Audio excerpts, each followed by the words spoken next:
Welcome to the Slop Farm. Enjoy the video. You start by closing the app completely. Make sure it isn't running in the background or tray. Once done, navigate to the app's preferences folder. On Windows, use %appdata%. On Mac OS, open /library/preferences. On Linux, check /. Config. Make a small backup of the preferences or settings file first so you can restore if needed. This prevents data loss and gives you a safe rollback. Now you're ready to identify the file that stores window position or layout, which will reset next. You'll now find the exact file or key that stores the window position. Look for words like window, layout, position, or your app name config. JSON or plist. Once found, ensure any helper process is stopped, then either rename the file to append.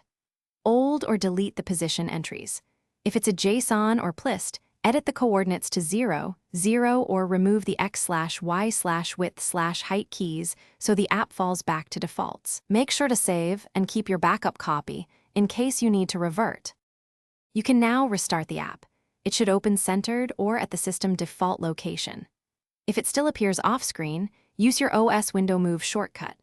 Alt+space then M on Windows, or hold Option while clicking the green button on Mac OS, or temporarily change display resolution to force repositioning. If problems persist, restore the backup and repeat the edit, or consider deleting the entire profile so the app recreates defaults. One key troubleshooting tip: always keep the backup so you can revert if anything goes wrong. Thanks for watching. Consider subscribing if we helped you today.